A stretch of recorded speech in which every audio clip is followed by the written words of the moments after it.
Hi, and welcome to day 3 of my journal with deep thoughts with Diana. Um, Today, I wanted to talk a little bit about the way we plan and the way we go around or go about our lives, and how how we do things differently, and how thinking about how other people plan their days and live their lives might give you an advantage. I don't want to say that because it sounds negative. It's not meant that way. What I want to say is it would make your life and their life easier, I'm thinking. And of course, this is based on my own life. I live with my boyfriend, which is recently. We've moved in together, and what I've noticed and what he's noticed is that we do things very differently. I am a person that loves to plan and have like everything, well, maybe not everything, but I like knowing what I need to do. So having my calendar, having the appointment in my calendar, say, okay, so tomorrow I need to do this and this and this, and then I can do that, and then I'm doing that, and then I can actually just relax when I've done those things. Where my boyfriend is the exact opposite. Like, for me, it's stressful to have a lot of things to do, but don't have it kind of on a list, and for me to know which tasks am I going to do, and which tasks are he going to do, and stuff like that. But he's the exact opposite. So if I start putting things on lists, that stresses him. So he's very much a day-to-day kind of guy, saying that, okay, so if I feel like doing it today, I'm gonna do it, and if I don't feel like it, I'm gonna do it tomorrow, maybe. And it's been taking us some time to kind of adjust to each other's way of life and way of doing things. And the thing is that I work full time, so which is like 40 hours a week in Denmark. So I know it's different everywhere, but my point is that other than work, where I have about half an hour commute each way, I very much want to get my about 8 hours of sleep to be fresh and to be my best when going to work, and just in general, I feel better when I get my sleep.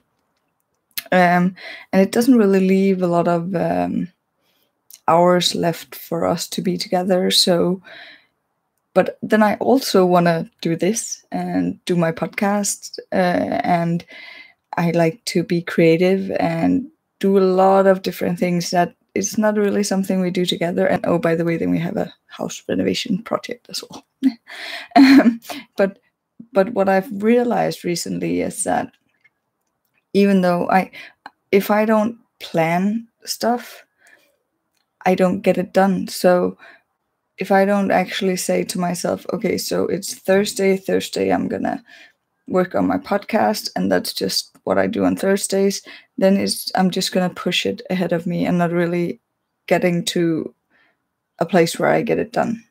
So, and it is actually recently I figured this out. So what I've been doing is that, for one, when I was thinking about this idea of doing a daily journal, I decided that I'm going to do that, but I need to set an alarm on my phone so that every day at 8 p.m. my alarm goes off, and if I haven't already made the video, then I need to make it. So like today it's almost 9 p.m. actually, but it's still kind of like I got this reminder at 8 that I needed to do it, and that's just the way it works. And as for my project of podcasting and the whole idea of my own business, I've recently decided that, so one evening a week and 1 week, the whole weekend day, so every other Sunday, the whole day, and then I'm gonna work on the podcast. So getting this schedule in and getting this done, it's actually the first day today, so I'm very keen to see how it goes. But that's kind of the structure I need to be at my best. So I'm looking forward to actually trying this out. A couple of years ago, I made an Instagram challenge for myself. So every day at 8 o'clock, I posted a picture. So I had an alarm going off at 8 p.m. every day for a year. And I posted a picture every day of whatever I was doing. And it actually went pretty well. I was doing it all year.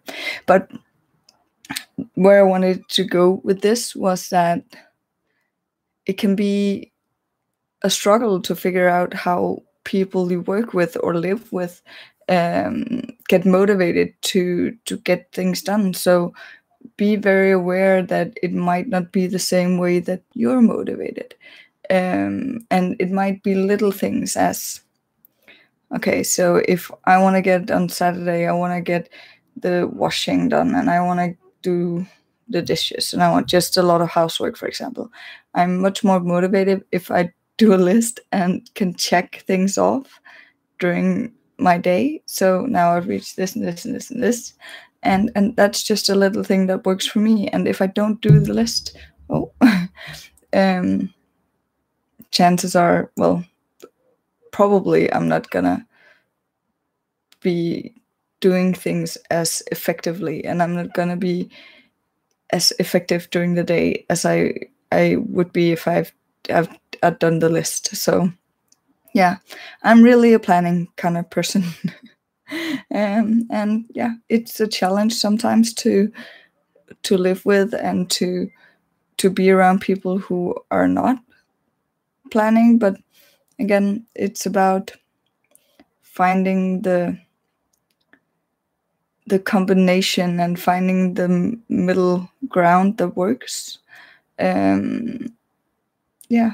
and that's kind of what I wanted to say today, and the thoughts I've been doing on this. It's been taking me. We've been living together for 3-4 months, and it's actually taken me until now to figure out the whole thing about I need these kind of plans and I need this structure for me to be doing what I actually want to do. So my recommendation, if I have to give one, would be to actually think about these things, like figure out, okay, so the relationship, either work-wise or with your partner or whoever it is, how do you communicate and how do you work well together?